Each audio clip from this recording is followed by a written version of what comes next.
aujourd'hui. Avant de laisser la parole aux intervenants, j'aimerais juste vraiment en introduction rappeler quelques données un peu essentielles sur la numérisation, la volumétrie que cela concerne, qui est effectivement un reflet de la taille de nos institutions à chaque fois. Ainsi, aux archives nationales, 350 km linéaires de documents conservés sur 2 sites maintenant. C'est à peu près 1,4 million de vues faites et numérisées chaque année. Évidemment, ce sont des chiffres impressionnant. Et ce qui nous donne donc 11 millions de documents qui sont mis en ligne sur le site des Archives nationales et 16 millions de documents numérisés. On est vraiment sur des proportions impressionnantes. Et cette numérisation, et c'est commun à toutes nos institutions, elle est menée à la fois en externe et en interne, avec une plus grande partie évidemment externalisée. L'interne, et Marc nous le rappellera, étant réservé aux opérations d'envergure qui demandent un fin travail de dentelle. Toujours un peu dans cet ordre de grandeur, la Bibliothèque nationale de France, ça a été l'occasion de réviser mes chiffres, 40 millions de documents conservés. Et sur ces 40 millions de documents conservés, plus de 8 millions disponibles sur Gallica. Et tous les ans, entre 10 et 14 millions d'images qui sont numérisées, dont le tiers en interne. C'est quand même une proportion impressionnante aussi. Dans une autre catégorie, que je ne qualifierai pas, l'INHA est la médiathèque du patrimoine et de la photographie. L'INHA, c'est 32 000 documents qui sont disponibles en ligne, dont la moitié sont des documents iconographiques. Alors, je n'ai pas fait la part des choses pour l'iconographie sur les documents numérisés, mais aux Archives nationales, c'est 15 à 20% des documents en ligne et numérisés qui sont des documents iconographiques. À la BNF, sur les 8 millions de Gallica, il y en a 1,6 million qui relèvent officiellement de documents iconographiques, avec toutes les nuances qu'il faut apporter à ces classifications. Donc à l'INHA, c'est 50% d'iconographie, dessin, gravure, photographie. Et à la médiathèque du patrimoine et de la photographie, nous avons à peu près 20 millions de phototypes conservés physiquement. Sur ces 20 millions de phototypes, 1,2 million qui sont disponibles en ligne et une numérisation autour de 130 000 images par an. Évidemment, ça dépend des années, Covid ou pas Covid, mais ça, vous le savez bien. Et enfin, pour finir cette présentation, Biblissima Plus, qui n'est pas une institution de conservation, mais une infrastructure numérique multipolaire, d'après les termes du site, je crois, et qui est donc un portail d'accès. Il y a 89 000 manuscrits disponibles en ligne, dont 58 000 qui sont disponibles par le 3IF. Parce qu'on y vient, toutes nos institutions, évidemment, ont développé des spécificités, une expertise numérique pour ce grand champ de la numérisation, que ce soit, j'allais dire, en amont, avec des techniques de numérisation particulières qu'on développe au fur et à mesure des chantiers, et c'est tout l'objet de la présentation de Marc, jusqu'à la valorisation et l'exploitation des documents numérisés dans le cadre de partenariats, et ce sera l'objet de la présentation de l'INHA. Et encore l'étape d'après, qui est une sorte d'interrogation et de recherche rendue possible par de nouvelles technologies. Alors le terme me fait toujours sourire puisqu'il est employé depuis les années 70, nouvelles technologies informatiques, mais maintenant je pense qu'on peut vraiment qualifier ainsi le 3IF qui nous sera présenté par Cécile et évidemment l'intelligence artificielle présentée par Jean-Philippe. Donc sans plus attendre, je laisse la parole à Marc. Je rappelle, après avoir été moi-même trop bavarde, que les interventions sont de 20 minutes. Oui, merci beaucoup. On s'entend. Bonjour à tous, donc, je suis ravi d'être parmi vous pour vous présenter mon travail, enfin notre travail d'équipe aux Archives nationales dans des projets de numérisation particulièrement ambitieux. Alors sans plus tarder, pour être dans le tempo, je vous montre un petit peu le déroulé de mon intervention. Alors elle va se baser essentiellement sur des techniques de numérisation employées pour valoriser et enregistrer les documents de grand format, qui sont souvent problématiques pour la numérisation. Alors, dans un premier temps, je vous montre un petit peu le projet Verspera. Donc, ce projet Verspera, c'est un projet qu'on a initié en s'installant sur le site de Pierrefitte en 2012. Et nous avons dû, à chaud, inventer aussi le protocole pour numériser ce fonds, qui est essentiellement composé de plans, de dimensions variables, de très grandes dimensions pour certains, ça peut aller de 3 sur 4 mètres, voire plus, des fois très long. Le record, je crois que c'est un plan de 20 mètres de long qui était associé au réseau hydrographique rattaché au château de Maintenon. Donc là, c'était un projet de numérisation grâce à un scanner. Enfin, je vais vous dérouler tout ça dans le détail.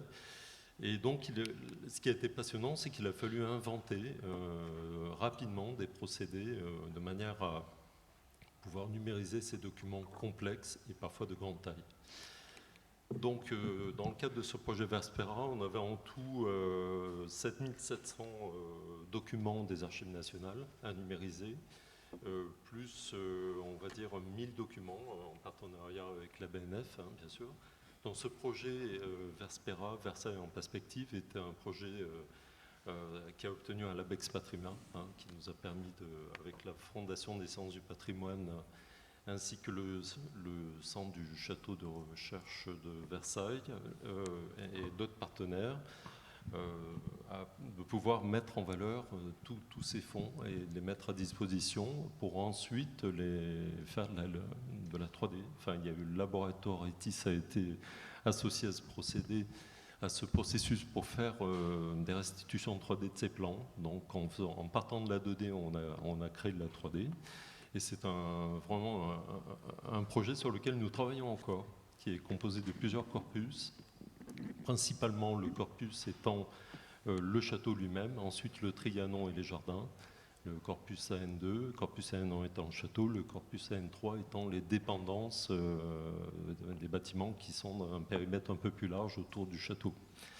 Et actuellement, ce projet-là, qu'on pensait achever cette année, s'étend encore, puisque le propre de la recherche est de trouver encore des documents numérisés, et on ne cesse d'enrichir ce corpus AN3 pour pouvoir proposer de nouveaux documents aux chercheurs sur une banque d'images qui sera donc gratuite sur le site des Archives nationales en SIV, comme à travers la banque d'images du CRCV à Versailles.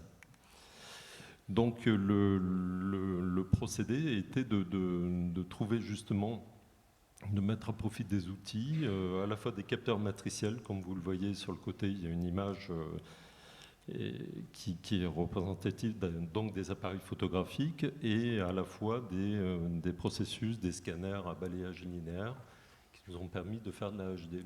Le but étant de fournir des images de très haute définition pour pouvoir ensuite permettre cette modélisation 3D avec le laboratoire ETIS. Donc je vais dérouler ça de manière agréable, pas trop indigeste pour vous, je l'espère, sur le plan technique. Donc je vous ai énuméré tout ça. Donc évidemment, il y avait dans ce processus un travail vraiment collaboratif avec les ateliers de restauration, puisque à la fois il y avait de la prestation externalisée sur des documents jugés peu fragiles, enfin du moins peu problématiques pour la numérisation, qui étaient traités en masse, des lots qu'on pouvait traiter nous-mêmes en direct sans restauration, et des lots qui étaient forcément restaurés, puisqu'il y avait des documents particulièrement très fragiles dans ce lot. Alors, donc voilà ce que je vous disais, c'est un petit peu le récapitulatif de ce que je vous ai dit. Donc les 3 lots distincts, et aujourd'hui nous sommes sur le corpus AN3 qui concerne les bâtiments annexes. Donc le but étant de livrer à la fin globalement plus de 16 000 images sur ce projet, sachant que effectivement le château de Versailles est un sujet extrêmement consulté par les chercheurs du monde entier. Et le fait de pouvoir numériser ces documents, ça a pu mettre en relief énormément d'informations auprès des chercheurs et faire tomber même des préjugés sur la vie à Versailles, puisque les plans révélaient énormément d'informations. Alors, donc la situation aujourd'hui, effectivement, il nous restait a priori peu d'images à réaliser, et tout récemment, on a plus de 183 documents qui nous arrivent à nouveau sur le corpus N3. Donc ce sont des documents de dimension variable, et dans un processus global, on insère nous-mêmes les métadonnées, les ateliers de photographie. Et ce travail n'aurait pas pu être possible s'il n'y avait pas eu une préparation scientifique très très rigoureuse du responsable de fond. Et je salue Pierre Jugy, conservateur en chef aux Archives nationales au département du Moyen-Âge et de l'Ancien Régime, qui a excellemment préparé tous ces fonds, une ligne égale une vue, sachant qu'avec ces plans à rotombe, on était sur des états multiples d'un même document, et qu'il a fallu inventer une technique de numérisation pour pouvoir figer ces rotombes, les plaquer et restituer parfaitement la lisibilité de toutes les particularités de ces plans en diverses strates. Il faut imaginer ces plans comme des grands pop-up, en fait, qui ne se redressent pas comme ça, mais qui sont tellement vivants qu'à la limite une numérisation active en vidéo permettrait de comprendre physiquement ce que représentent ces documents. Donc je vous parle déjà de l'archivage sur cette vue. C'est vrai que ce sont des images que localement on stocke sur des serveurs NAS dans l'institution, et ensuite toutes ces images sont archivées à froid sur bande LTO 06 auprès du CNM d'Espérance. Et à ce niveau-là, évidemment, il y a à mûrir encore de nouvelles solutions pour être encore plus à l'image de nos collègues de la BNF, pour pouvoir encore mieux sécuriser nos images. Mais bon, et l'évolution chez nous, c'est de basculer bientôt vers le SIA numérique. Et là, il y a de gros enjeux, des tests à faire pour distinguer une archive numérique d'un original. Il y a vraiment toute une politique aiguë et complexe à mener en interne à ce niveau-là.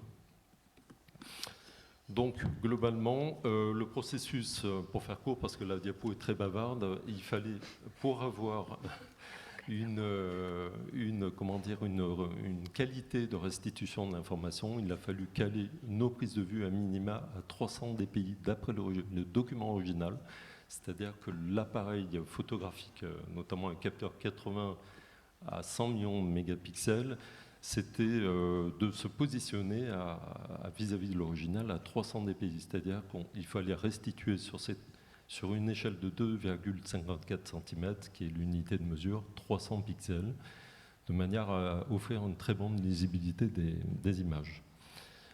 Alors, ce travail, comme je vous l'ai dit, a été fait à la fois sur des capteurs matriciels et des scanners à balayage linéaire de haute définition, dans des états multiples.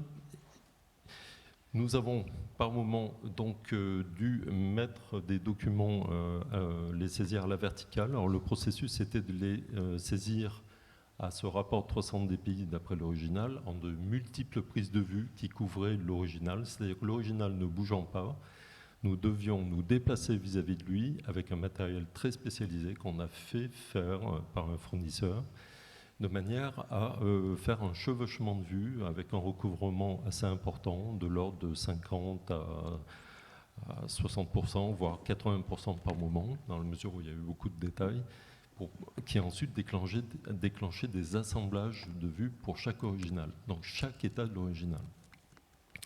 Donc on a eu recours à des aimants pour maintenir ces documents. Quand on était sur des plateaux aspirants, c'était sans problème, le document est aspiré, mais quand ils sont particulièrement épais, on est obligé d'utiliser ces aimants quand même.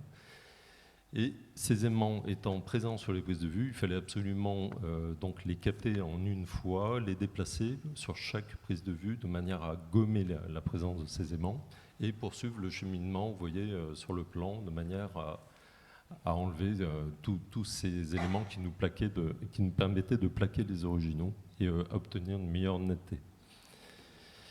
Donc vous voyez ici dans cette diapositive le type d'équipement, le bras, enfin un pied sur rail qui est calé à 300 dpi d'après l'original, un plateau aspirant. Ça nécessite justement la présence de minima de 2 voire 3 personnes pour des très grands plans, et de pouvoir homogénéiser la capture. Chaque capture, sinon il fallait absolument qu'on ait une qualité de prise de vue standard, tout à fait équilibrée et stable pour pouvoir se permettre de faire des assemblages d'images. Et en bas, vous avez un exemple de scanner type Métis DRS A0 qui, disposant d'un plateau porte-livre ouvert sur les bancs, nous a permis justement de numériser ce fameux plan du réseau hydrographique du château de Maintenon qui faisait plus de 20 mètres de long, en faisant une technique d'assemblage d'images, en faisant coulisser l'original d'un côté à l'autre et en faisant un assemblage de fichiers numériques. Donc voici là un exemple de positionnement d'aimants, vous voyez sur le haut de l'image, et quand je fais bouger, vous voyez bien que les aimants, c'est le même cadrage, mais les aimants ont bougé, et sur la vue finale, c'est l'image retouchée, c'est-à-dire qu'on a empilé les fichiers numériques et qu'on a gommé la présence des aimants en superposant les images et en les fusionnant. Là, voici un exemple d'un plan du projet Verspera, du corpus AN1. Et ce plan-là a été numérisé sur un scanner DRS A0, balayage linéaire. Et vous allez voir qu'en faisant défiler les images, vous allez vous rendre compte de la complexité de ce document. Là, j'ai pointé une petite flèche en bas pour vous mentionner une petite rotonde. Alors, notre manière de procéder, c'était suivre pas à pas un tableau de récollement extrêmement riche, fait par Pierre Jugy, donc, et qui nous permettait, ligne à ligne, de faire un état du document. On ne parle pas du cadrage il peut y avoir 3, 4 cadrages, voire 10 cadrages pour une ligne, si on est dans la logique des aimants. Mais en tout cas, ce tableau de récollement, s'il n'avait pas été fait en amont, ça nous aurait été quasi impossible de faire ce projet. Donc on a pu avancer comme ça, et enrichir. Chaque ligne, c'est une vue différente, avec un hommage spécifique. Et donc vous allez voir le développer, c'est assez significatif. Le document varie au fur et à mesure que les rotombes, voilà, là évidemment c'est un document d'assez petit format, inférieur à 80-120. Mais vous voyez que chaque rotombe est numérotée. Pour nous, c'est une ligne sur le tableau de récollement. Le langage est soulever la rotombe ou rabattre la rotombe. Et à chaque fois, physiquement, qu'on soulève et qu'on rabat, on se rend compte que parfois on est obligé de rajouter des vues parce qu'il y a masquage, occultation de certaines images. La préparation scientifique étant pointue, parfois nous-mêmes, visuellement, on se rend compte qu'il faut rajouter des images. Donc c'est un travail extrêmement méticuleux sur un plan avec beaucoup de rotombes. On peut se retrouver à passer 1 voire 2 journées pour être parfaitement en raccord sur l'ensemble. Voilà, et les versos font partie bien sûr de la couverture parce qu'il y a des informations.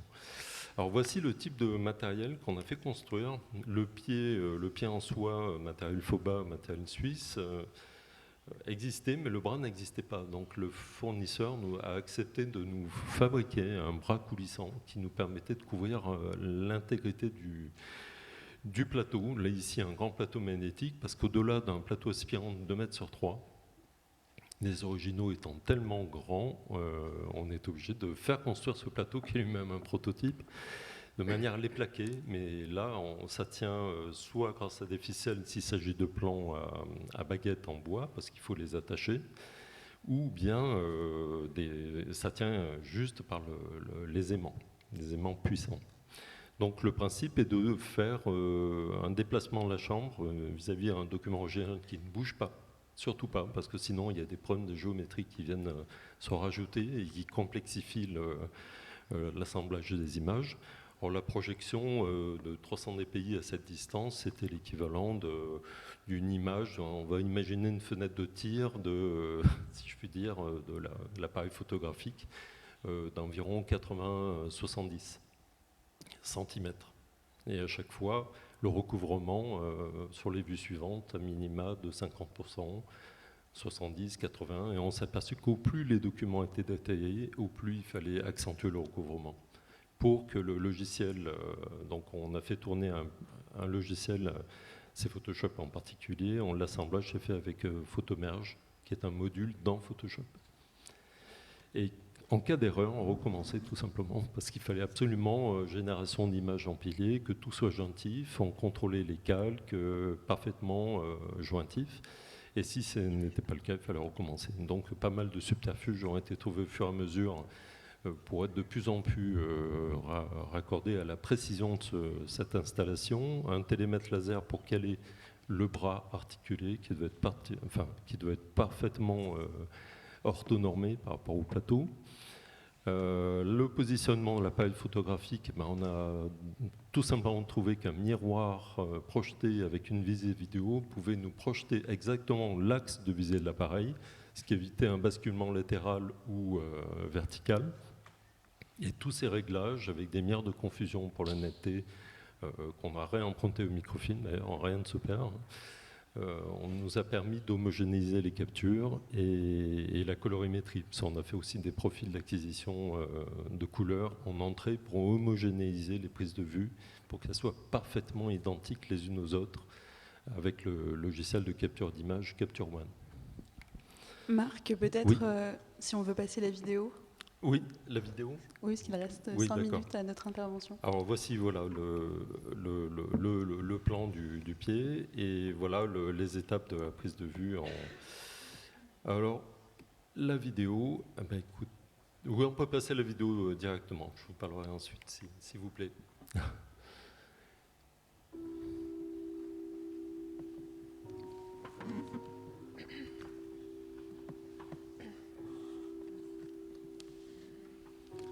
Alors là, on n'est plus sur le projet Vespera. C'est un autre projet qui nous a lancé sur la 3D, la photogrammétrie aux Archives nationales.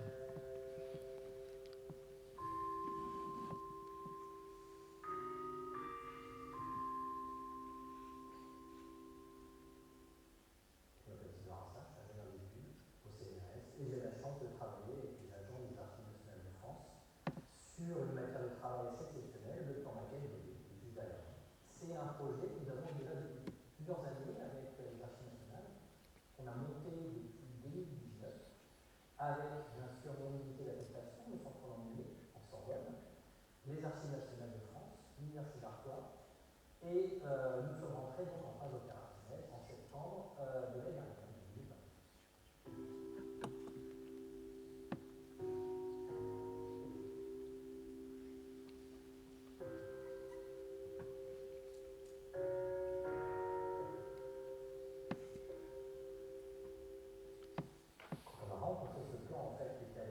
Conservé sur le site historique des archives à Paris, on pensait effectivement que c'était tel que la ville avait été imaginée, en grande partie, que c'était clairement un plan de projet. Notre positionnement est moins tranché à ce jour. On pense que clairement il y a une partie de l'existant, de l'inexistant de l'époque, l'instantanément. C'est un levé architectural. Et il y a une partie qui est plus une projection de ce qui aurait dû être finalisé, construit. Le travail avec William, en fait, c'est moi je disais ce qu'il fallait pour la photogrammétrie, et William me disait ce qui était possible. L'expertise de William est déterminante pour la qualité de la photo. On arrive à un niveau en fait de résolution qui est très impressionnant. On a souvent fait les photos à deux, parce que on a utilisé que la mise au point manuelle. La photogrammétrie, c'est hyper important de savoir où on met les points et d'avoir une bonne gestion de la présentation de choses. On a fait les photos par niveau. On est parti du niveau 0, c'est-à-dire à hauteur d'homme, donc comme si j'étais dans la maquette. Et ensuite, on est passé de 0 à 7 plans différents. Et le 7e plan est la tenue de résultat, donc comme vous l'avez dit.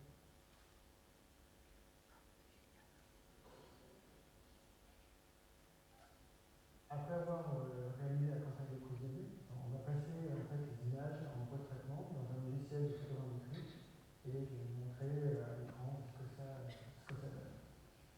En bleu, on visualise toutes les photos qui ont été prises et plus précisément, c'est l'emplacement dans l'espace de la caméra. Le logiciel de photogrammétrie va identifier les points communs entre chaque photo, les trianguler et ainsi placer la photo dans l'espace. Une fois qu'il va avoir ces points, c'est ce qu'on a à l'écran, ça c'est les points communs entre les différentes photos, le logiciel va faire une construction de points plus dense. Il va reprendre toutes les caméras et il va comparer et placer tous les points qui arrivent à trouver. Donc là, on obtient une image du point dense. Et si je zoome, on se rend bien compte que ce sont des points.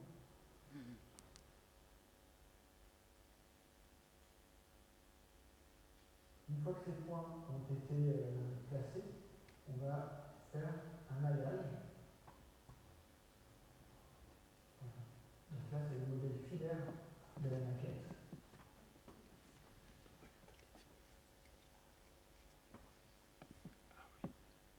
En fait, tous les points sont reliés par des segments de manière informée des triangles. Ensuite, entre ces triangles, on va pouvoir mettre une peau. Si je zoome, on se rend compte que ces triangles sont remplis avec une surface. Et ensuite, une fois qu'on a ce modèle 3D, on va pouvoir lui appliquer la texture, c'est-à-dire l'image des photos. Et là, maintenant, on va pouvoir rentrer dans l'image, rentrer dans la maquette, presque comme un piéton. Je passe un mur.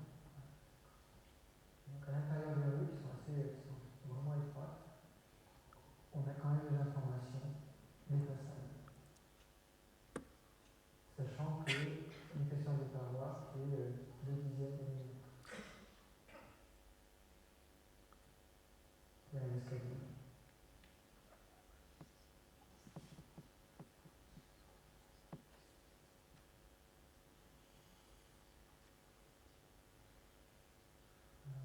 On voit qu'il y a des tombes qui ont été dessinées. L'idée, c'est de livrer autant un objet d'étude, donc avec une définition importante pour pouvoir étudier notamment les calligraphies, les reproductions de peinture, toute la chromie, mais aussi de fournir un modèle un peu plus léger que tout un chacun pourra visualiser avec son ordinateur et se promener dans la ville. On est vraiment dans un cas en fait d'ouverture au public, que ce soit les restaurateurs, les conservateurs, les historiens, mais également le public au sens large, d'un objet patrimonial numérique.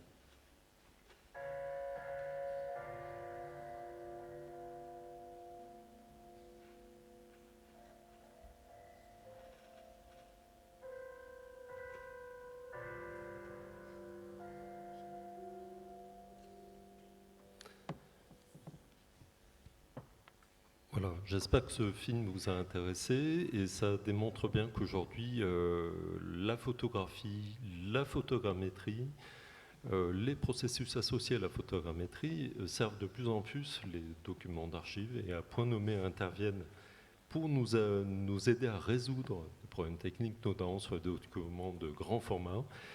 Et aujourd'hui, les partenariats avec le CNRS, Sorbonne Université, Centre André Chastel nous permettent en plus aujourd'hui, avec une extension avec des membres de l'IGN, de développer des solutions de captation photographique associées à la photogrammétrie pour numériser des grands plans à baguette qui sont conservés dans nos fonds et qui sont très difficiles à numériser.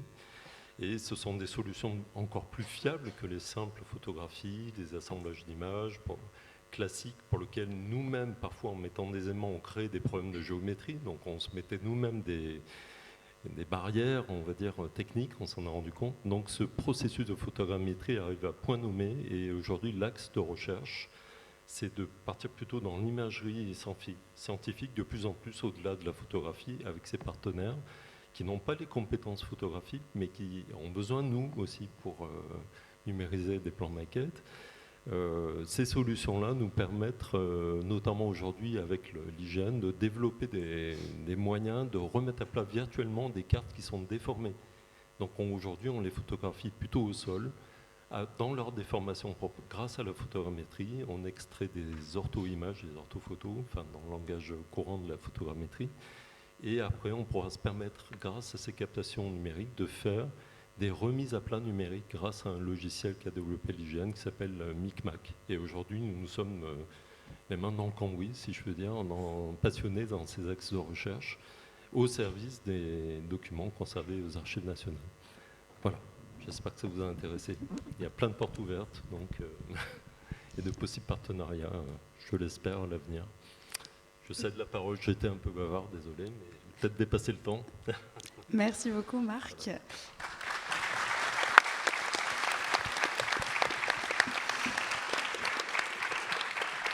Je ne vais pas résumer cette intervention très riche, je voudrais juste retenir le mot par lequel vous avez conclu, qui est partenariat.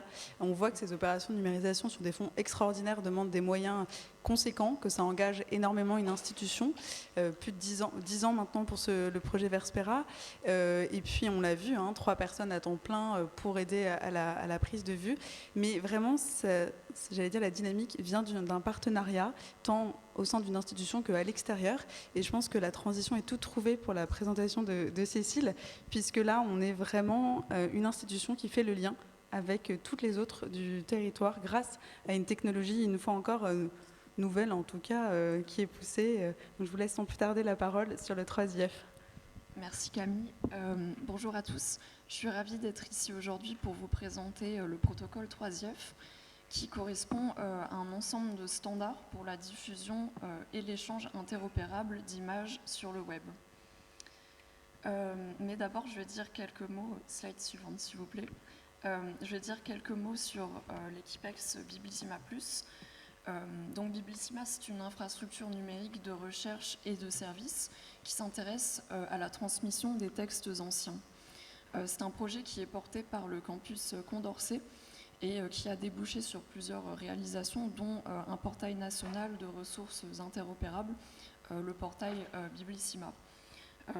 Par ailleurs, Biblissima est impliqué depuis 2013 dans la communauté 3IF, ce qui a résulté sur plusieurs projets qui implémentent, qui sont compatibles avec les standards 3IF. Donc Biblissima s'appuie sur un socle de partenaires. Vous pouvez voir ici les 17 équipes fondatrices liées à Biblissima. Merci.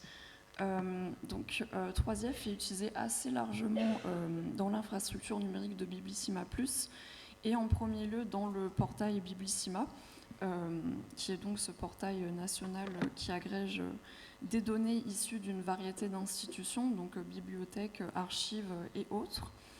Donc en premier lieu, Biblissima agrège des métadonnées qui sont réconciliées pour pouvoir être interrogées conjointement. Mais Biblissima agrège aussi des images lorsque c'est possible via 3IF. Donc une partie de ces documents est iconographique et notamment le portail est un point d'accès vers les données des bases initiales et Mandragore qui peuvent être interrogées conjointement là aussi grâce à l'alignement des deux vocabulaires de description iconographique qui étaient utilisés qui sont utilisés pour chaque base. Par ailleurs, mes collègues ont aussi développé un moteur de recherche, le moteur 3IF Collection, qui lui permet d'interroger directement et exclusivement des ressources 3IF issues de 33 bibliothèques numériques. Biblissima+ est aussi impliqué dans le service 3IF 360, qui est un service d'expertise autour de 3IF, porté donc par Biblissima+, mais aussi par le campus Condorcet et l'infrastructure de recherche Humanum. C'est une offre de service qui permet aux institutions intéressées par 3IF d'être accompagnées dans leur développement, d'obtenir des conseils et aussi des prestations d'hébergement ou de développement, le cas échéant. Et c'est bien sûr un service dont vos institutions peuvent bénéficier si c'est quelque chose qui vous intéresse. Plusieurs projets en cours portés par Biblissima et liés à 3IF sont en progrès. D'abord, le programme 3IF 360 entend s'adresser plus spécifiquement au réseau des archives de France, puisque le 3IF était jusqu'alors peu utilisé dans le réseau. Et donc, on mène des actions de promotion de 3IF, de formation, d'accompagnement des archivistes, et aussi tout un travail avec les prestataires des logiciels métiers pour que ces derniers puissent implémenter des solutions, des composants logiciels compatibles avec 3IF, et que ces logiciels puissent ensuite être utilisés par les services d'archives. Par ailleurs, dans le cadre du partenariat entre le SIAF et Biblissima+, un visualiseur 3IF a pu être implémenté sur France Archives, qui est le portail national des archives. Donc il s'agit du visualiseur Mirador 3. Et pour l'instant, 4 services d'archives ont pu avoir des documents numérisés affichés par ce biais sur le portail France Archives. Il s'agit là aussi en partie de documents iconographiques. Enfin, je vous signale l'existence des appels à manifestation d'intérêt de Biblissima+. Si vous n'en avez pas connaissance, ils peuvent permettre d'obtenir des financements et un accompagnement aussi dans le cadre de projets, et notamment dans le cadre de projets de numérisation interopérable. Donc on en vient au vif du sujet, à 3IF. Donc, slide suivante s'il vous plaît, merci. 3IF vise en fait à définir un cadre international pour l'interopérabilité des images vous pouvez voir sur la diapositive le logo de 3IF que vous connaissez peut-être, que vous aurez peut-être l'occasion de croiser sur les pages de bibliothèques numériques, puisque c'est le logo qui est souvent utilisé pour signaler l'existence de ressources 3IF. Donc 3IF s'inscrit et aussi entend apporter des réponses à un certain nombre d'enjeux liés aux bibliothèques numériques, et en premier lieu celui de la multiplicité des projets, que ce soit des projets de nouvelles bibliothèques numériques et aussi des projets de logiciels qui permettent de les développer. Le but étant évidemment de s'appuyer un maximum sur ce qui existe déjà et de ne pas réinventer la roue, de ne pas refaire des développements spécifiques à chaque fois et de mener des réflexions qui auraient déjà été menées par le passé. Par ailleurs, les besoins des utilisateurs sont aussi assez exigeants, notamment en matière de qualité des images, de possibilités de zoom et de manipulation de ces images. Enfin, les documents mis en ligne sont souvent voués à être réutilisés, que ce soit pour être affichés sur des portails agrégateurs ou des portails thématiques, mais aussi pour constituer des expositions virtuelles ou pour être exploités dans le cadre de projets de recherche. Donc finalement, 3IF, c'est un ensemble de spécifications techniques qui permettent cette mise en ligne interopérable et qui entend faciliter, grâce aux standards, cette mise en ligne. Donc ces spécifications techniques sont établies par la communauté 3IF. J'en parlerai un peu plus en détail par la suite. Et 3IF fonctionne à partir d'API, c'est-à-dire des composants logiciels qui permettent des échanges de données entre applications ou logiciels. Et donc, dans le cas de 3IF, ce sont des images et des métadonnées qui sont échangées. Tout ceci a été pensé spécifiquement pour le besoin des bibliothèques numériques et a abouti à un écosystème de logiciels qui sont compatibles, donc des visualiseurs, des logiciels d'annotation, de crowdsourcing, d'exposition virtuelle, etc. La communauté 3IF a une dimension internationale et elle se compose d'institutions variées, donc en premier lieu des bibliothèques et des établissements d'enseignement supérieur et de recherche, mais aussi des musées, des services d'archives et des éditeurs de logiciels. Le tout est animé par un consortium qui est formé d'institutions partenaires. Donc en France, on a surtout des implémentations dans les bibliothèques et dans l'ESR, et plus timidement dans les archives, dans les musées. Une institution française est partenaire du consortium 3IF, c'est donc la BNF. Donc l'un des intérêts principaux de 3IF, c'est de faciliter la réutilisation des documents, puisqu'en fait un document qui serait hébergé par son institution d'origine, de conservation, pourra être utilisé de multiples fois par d'autres institutions sans que ces institutions aient besoin d'héberger elles-mêmes les images ou de demander aux institutions de conservation de leur envoyer par exemple des disques durs ou ce genre de choses un peu laborieuses. Un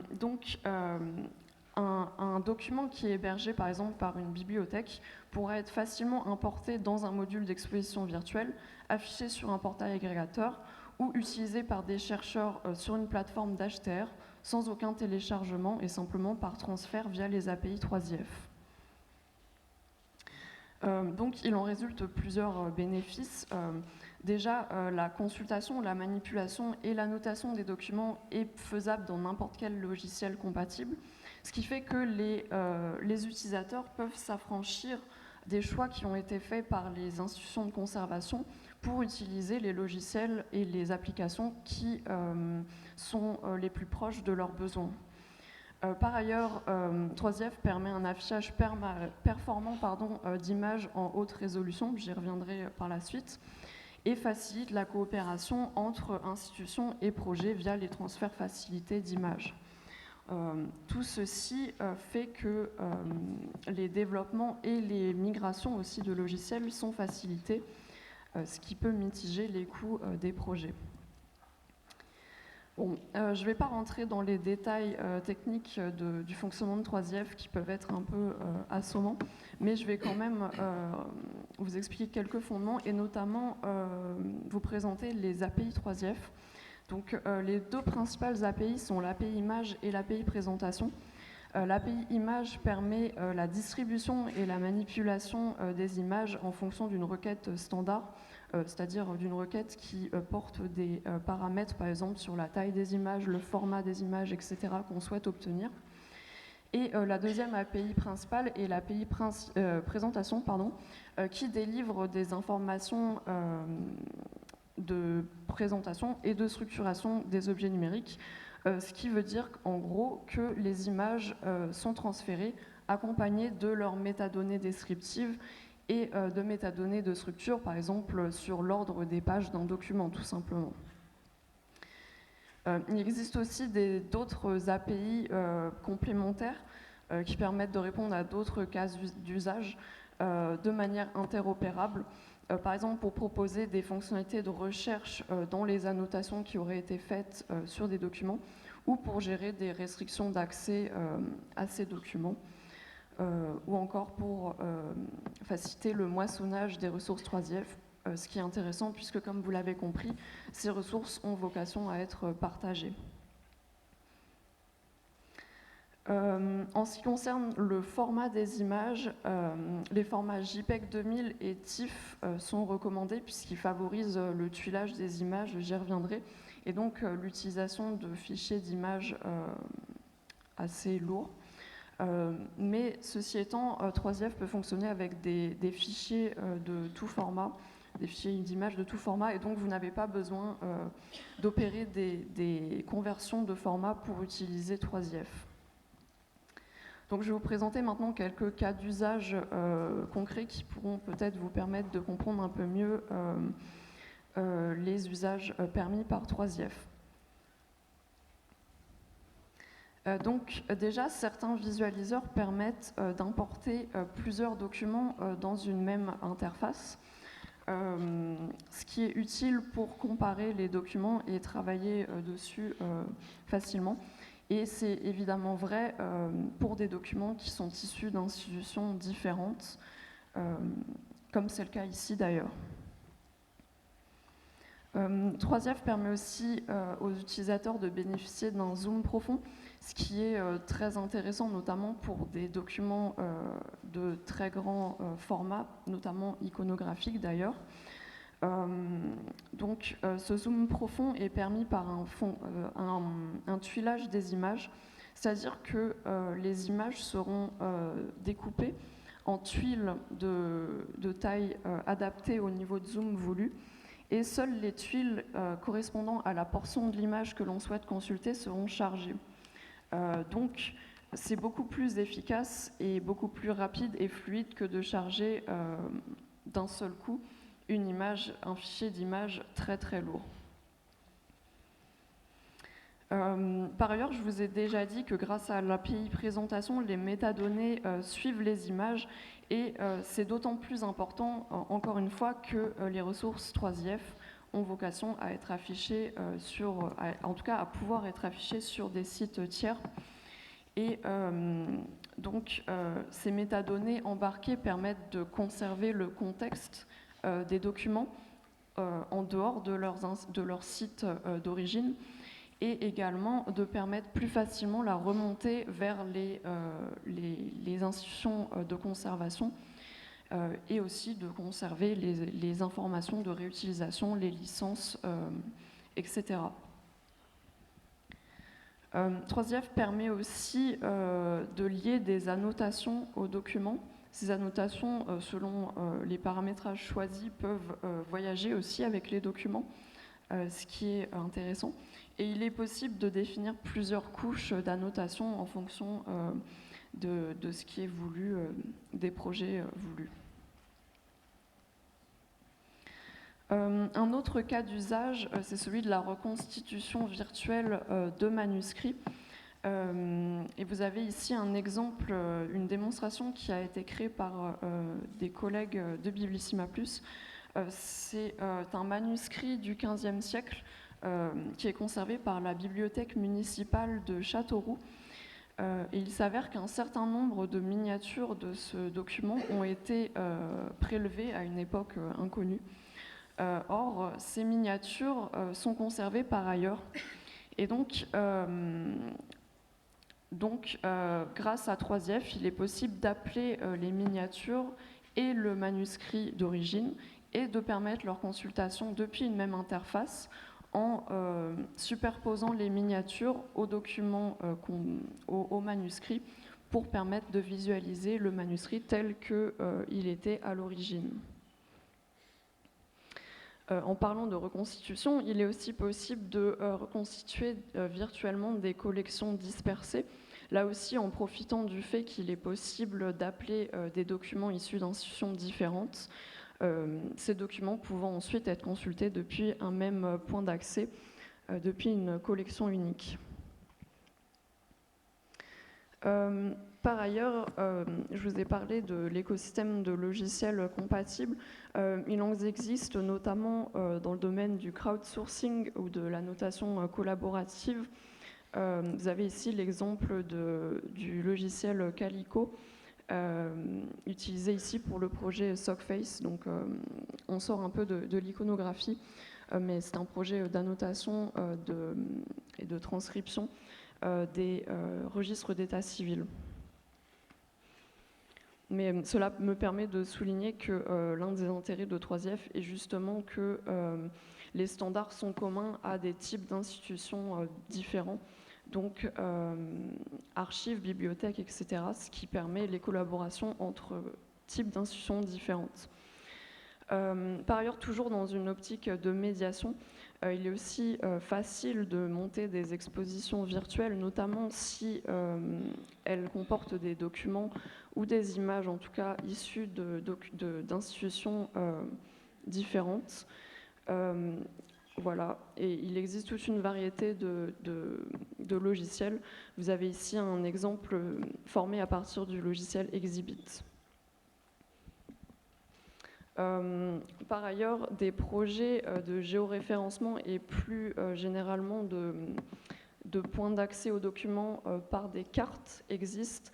Et là aussi, il s'agit de solutions compatibles avec 3IF.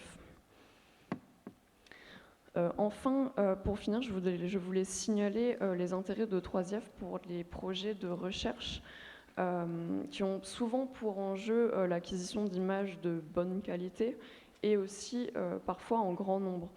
Et donc 3IF permet des gains en entrée puisque l'acquisition des images, encore une fois, est facilitée, et aussi en sortie puisque les résultats de recherche peuvent être réimplémentés, réinvestis dans les documents 3IF par le biais d'annotation par exemple.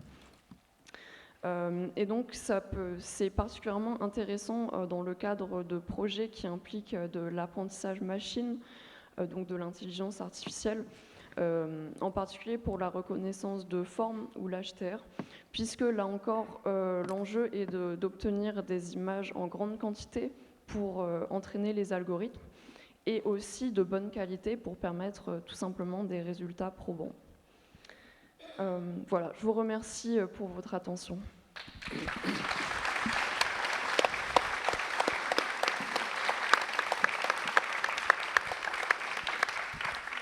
Merci Cécile. Moi, je retiens que le 3IF permet d'apporter un grand nombre de solutions à des problématiques assez différentes. On voit bien qu'en particulier, l'unicité de la donnée est quelque chose qui est au cœur de la chose. On voit par un portail la plateforme ouverte du patrimoine, POP, qui déjà rassemble plusieurs institutions différentes. Et on voit que nous, on est très limités parce que souvent, on duplique les images entre, je pense, au Musée de France, qui sont... dont on présente les notices sur le catalogue et qui en fait on duplique l'image par rapport au catalogue du Musée de France, elle est recopiée sur POP et le 3IF est vraiment au cœur de nos réflexions pour une nouvelle version de POP pour qu'on puisse capitaliser là-dessus, sans même parler de la sobriété numérique qui peut aussi être un angle d'attaque. Donc merci infiniment pour cette présentation d'un outil de mise à disposition qui peut satisfaire tous les publics, grand public comme public un peu plus spécialisé, et ce qui nous amène assez naturellement à la présentation de l'INHA et de leurs multiples projets, justement de mise à disposition. J'ose pas ce mot de découvrabilité qu'on entend beaucoup et que je trouve un peu barbare. Je préfère vraiment mise à disposition ou diffusion. Bonjour tout le monde, nous sommes très heureux de vous présenter du coup ce petit exposé sur la numérisation à la bibliothèque de l'INHA, la manière dont nos programmes et nos projets peuvent s'inscrire dans des partenariats, dans des besoins à la fois de l'institution et plus largement d'autres institutions culturelles. Donc c'est une présentation à deux avec Carole Gascard, chef du service du patrimoine, et moi-même qui suis adjoint en chef du service de l'informatique documentaire. Slide suivante, s'il vous plaît. Merci. Donc, tout d'abord, un petit retour historique. L'INHA ne date que de 2001, donc c'est une institution vraiment qui est née avec le siècle. Et la numérisation a commencé dès 2002. C'est une mission qui était liée très tôt aux besoins et à la valorisation à l'INHA. La première bibliothèque numérique est apparue 4 ans après les premières numérisations, en 2006.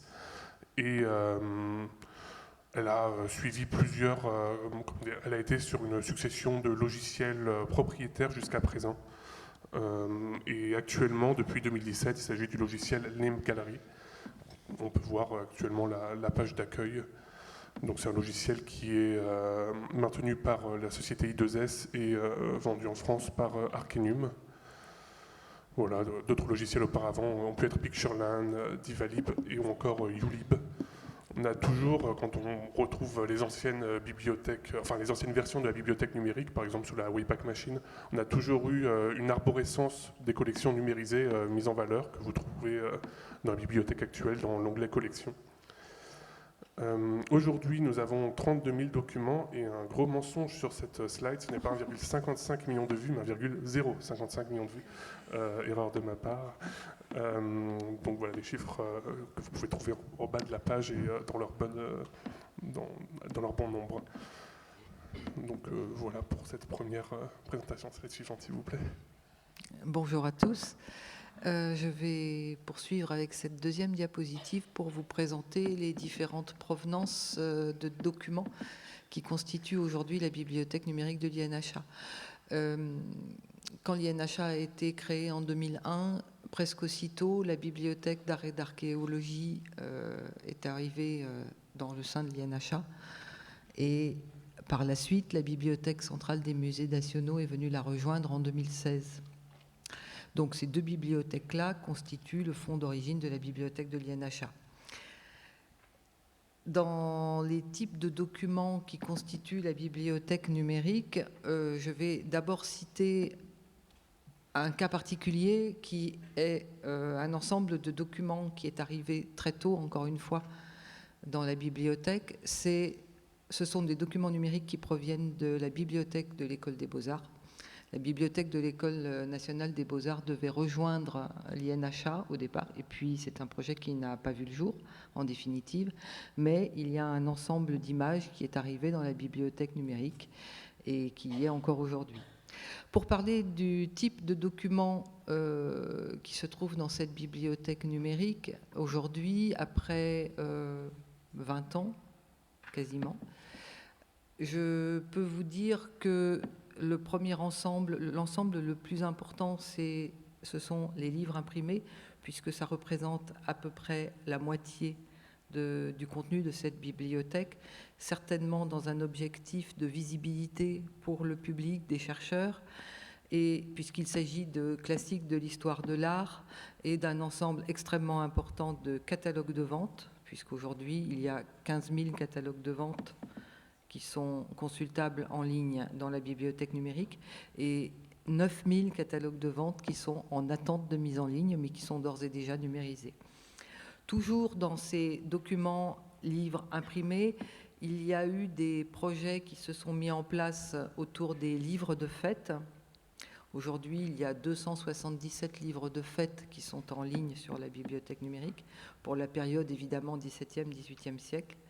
ainsi que des catalogues du musée du Louvre qui proviennent de l'ancienne Bibliothèque centrale des musées nationaux, des catalogues de musées, pas que musée du Louvre, qui ont été édités avant 1920. Enfin, je signale, pas tout à fait pour mémoire, qu'il y a 35 incunables et post-incunables qui sont aussi numérisés dans la bibliothèque et visibles dans la bibliothèque numérique. Le deuxième gros ensemble de documents qui est présent dans la bibliothèque, j'ai l'impression de répéter bibliothèque numérique toutes les 30 secondes, toutes les 3 secondes, c'est difficile de faire autrement. Le deuxième gros ensemble présent, ce sont les estampes, avec en particulier les estampes 19e, 21e siècle, les images qui sont présentes dans la bibliothèque numérique proviennent de microfilms qui ont été renumérisés. Les images, le rendu de ces images n'est pas très bon et on a pour projet cette année et dans les années à venir de ces ensembles d'estampes 19e, 21e siècle avec des artistes extrêmement importants comme Goya, Gauguin, Forain, Toulouse-Lautrec, Degas, Manet, Rivière, parce que j'aime bien Rivière, et Viala, parce que j'aime bien Viala. Mais on peut aussi citer Marie Cassatt et beaucoup d'autres artistes. Ça, c'est vraiment la collection la plus importante présente dans la bibliothèque numérique pour les documents iconographiques. Je signale aussi un ensemble de portraits 17e et 18e siècle qui proviennent de la bibliothèque des Beaux-Arts. Et enfin, on a eu un projet depuis quelques années autour des vues d'optique. Il y a presque 500 vues d'optique qui sont présentées sur le net, dans la bibliothèque numérique, encore une fois. Et voilà, et puis évidemment des recueils d'ornements. Les autres documents présents sont les photographies, les dessins, les archives, manuscrits et autographes. Je vais passer sur les provenances et slide suivante. Alors, nous avons deux voies pour la numérisation, une principale et une qui augmente depuis plusieurs années. En fait, nous avons un scanner dans un local de numérisation. Ce scanner, nous l'avons depuis 2015, ce qui nous permet depuis 8 ans de faire une grande majorité de numérisation dans la bibliothèque sans avoir de tracas de transport de documents dans des lieux où il reste 1 an et quelques. Donc même les documents numérisés dans le marché public de numérisation depuis 2015 le sont en grande partie sur ce scanner Copybook au format A2 maximal. Donc à part les grands formats ou des documents qui ne peuvent pas être pris en charge par un tel scanner, par exemple les microfilms, tout se fait sur celui-ci. Donc les marchés publics, c'est ce qui est le nerf de la guerre de la numérisation, enfin pas de guerre, mais depuis 2002, enfin depuis les premières numérisations. Donc c'est avec un prestataire qui depuis à peu près toujours est Arcanum, ça a été encore renouvelé récemment, mais également parfois d'autres marchés, notamment en lien avec la BNF. Quand on vous disait le très grand nombre de catalogues de vente que nous avons encore à mettre en ligne, c'est issu d'un marché entre 2012 et 2014 avec la BNF de numérisation d'après microfilm, qui était donc de très grande ampleur. Voilà, donc ensuite nous avons également de la numérisation à la demande, le service photo qui répond aux demandes des chercheurs, des autres institutions culturelles de numérisation, qui donne aussi, fournit les fichiers master, les fichiers haute définition qui sont demandés, car il faut savoir que sur la bibliothèque numérique, ce n'est pas la résolution maximale des fichiers quand elles sont trop importantes qui est mise en ligne. Donc il ne faut pas hésiter à s'adresser à ce service photo si vous souhaitez recevoir les documents en haute définition. Et cela nous a permis en fait de monter également en compétences en numérisation et de pouvoir même faire de la programmation de numérisation, non plus à la demande, mais par exemple la numérisation de fonds d'estampes acquis récemment avec ses collègues qui suivent des formations très techniques, notamment sur les profils de couleurs RVB et sur la manipulation du scanner Copybook. Nous avons également au sein du service, donc du CID, du service de l'informatique documentaire, nous faisons les tables des matières des documents. C'est un élément important de qualité Les tables des matières permettent de décrire le contenu des documents, donc les titres, mais cela permet d'interroger également ces titres, d'avoir les mots qui sont bien formés par rapport aux OCR qui sont toujours un peu bon, c'est pas parfait, ce sont des logiciels automatiques. Donc c'est un grand aspect qualitatif de la bibliothèque numérique de pouvoir accéder à ces tables des matières qui ont plusieurs niveaux, notamment le niveau des planches, ou voilà, des estampes, des planches qui parcourent les livres et qui sont décrites, titrées dans ces tables des matières et permettent d'être interrogeables dans le moteur de recherche de la bibliothèque numérique. Voilà, nous allons maintenant passer sur les programmes de numérisation. Merci. Alors, les programmes de numérisation. On numérise donc depuis le début des années 2000, en gros, et on s'était intéressé au départ aux documents qui pouvaient être utiles aux chercheurs dans l'immédiat, comme je vous l'ai dit tout à l'heure. Aujourd'hui, les programmes de numérisation qui sont initiés à la bibliothèque concernent dans un premier lieu, la renumérisation des estampes modernes, comme je vous le disais tout à l'heure, puisqu'on avait à notre disposition des microfilms anciens, couleurs, qui ont eu leur heure de gloire, mais qui aujourd'hui sont complètement dépassés en termes de colorimétrie et de rendu de l'image. Donc on ne peut plus se permettre, alors que nos estampes sont vraiment des documents extrêmement précieux et extrêmement importants pour la bibliothèque, tu me dis si tu es d'accord, on ne peut plus se permettre de conserver ces images de très mauvaise qualité aujourd'hui, considérées aujourd'hui comme de mauvaise qualité. Donc on a décidé de tout renumériser, ça va nous prendre plusieurs années. Il y en a environ 10 000. On a fait le choix de renumériser en premier, évidemment par artiste, mais de renumériser des ensembles importants en volumétrie, pour gagner du temps et aller plus vite, en quelque sorte.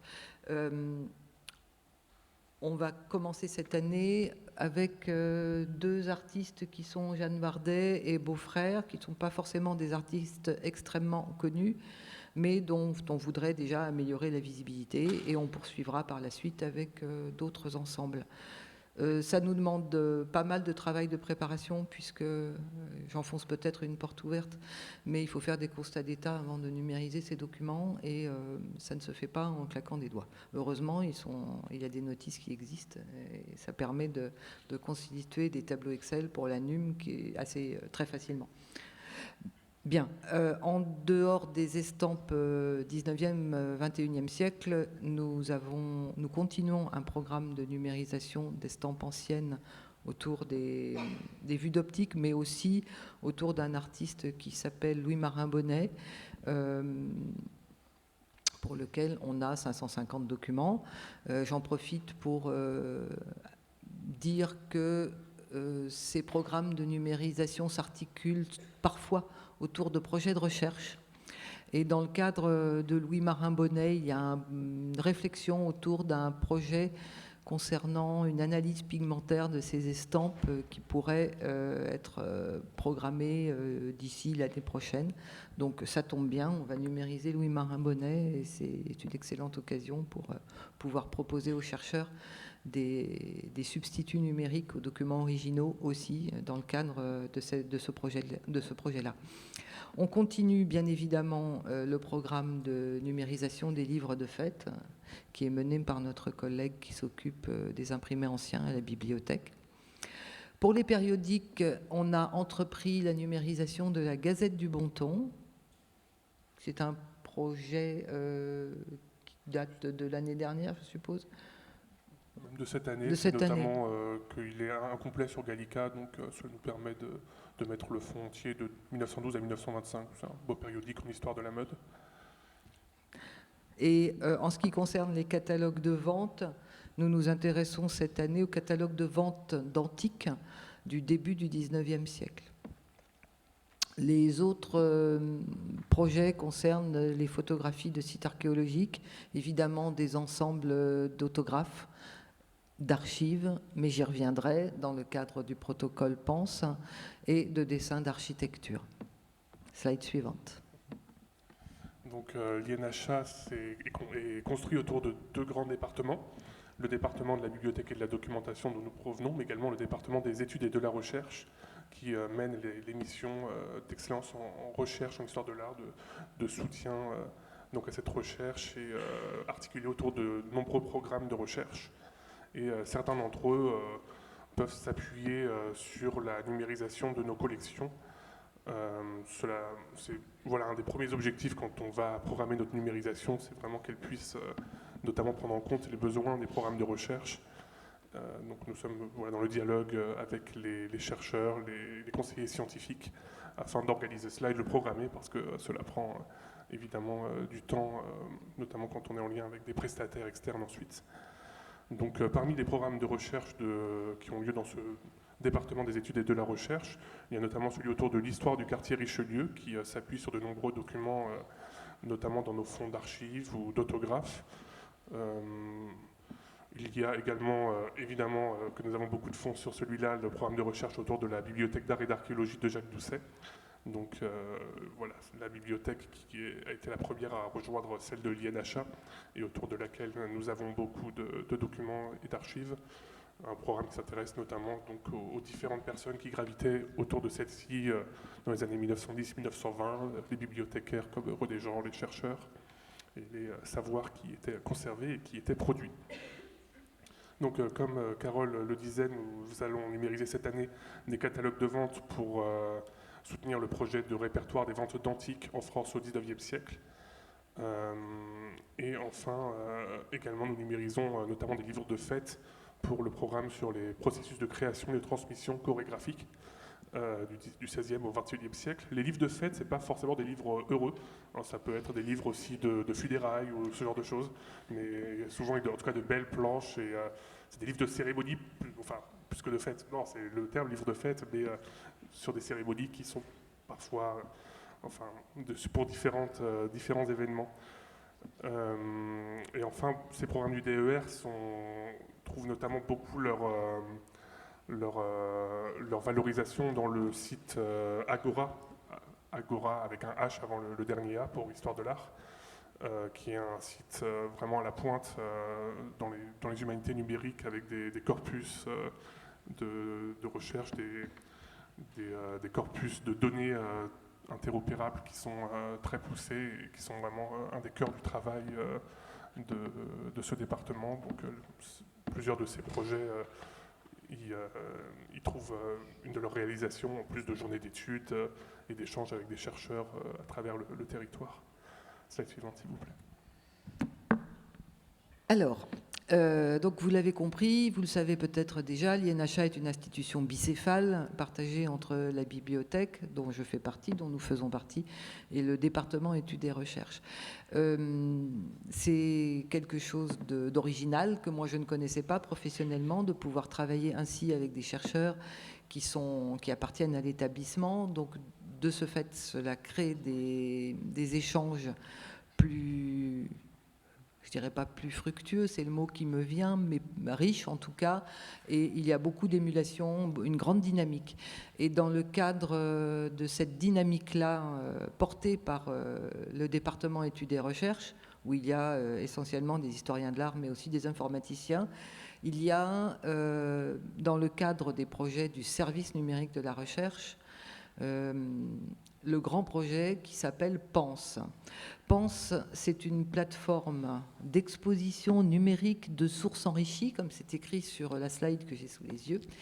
C'est un projet qui a été initié en 2019, porté par le département études et recherches et par la bibliothèque, avec le soutien technique de Federico Noura et Jean-Christophe Carius, qu'il faut citer ici pour tout le travail qu'ils font, mais ils ne sont pas présents pour cette table ronde. Et PANS, sur cette plateforme PANS, et vous pouvez aller voir sur Internet, c'est tout à fait accessible, on propose la mise en ligne d'ensemble de documents de manière, je dirais, dynamique. Alors, comme je ne suis pas informaticienne, j'ai un peu de mal à expliquer ça de manière, technique. Mais ce que je sais, c'est que la visibilité de ces documents et l'interopérabilité de ces documents est accrue grâce à technicité de cette plateforme. Je ne sais pas si je m'exprime bien. Bref, les documents qui sont proposés sur cette plateforme aujourd'hui, ce sont les papiers de Barry, sculpteur, la correspondance de René Jean, qui a fait partie des premiers conservateurs de la bibliothèque de Jacques Doucet, la bibliothèque d'art et d'archéologie Jacques Doucet, et ce qui est appelé ici les décors Karbowski. Il s'agit de dessins représentant l'intérieur des appartements de Jacques Doucet avec tous les tableaux qui étaient accrochés au mur. Et le travail proposé par Pense a été d'identifier tous ces tableaux qui étaient tout à fait reconnaissables sur les dessins et de les documenter avec des notices expliquant de quoi il s'agissait. Et vous avez actuellement une exposition sur ces dessins et sur le travail qui a été fait pour Pense au musée des Cimes de Camondo. Ça se termine très bientôt. Donc ça, ce sont les 3 projets qui sont actuellement visibles sur cette plateforme, qui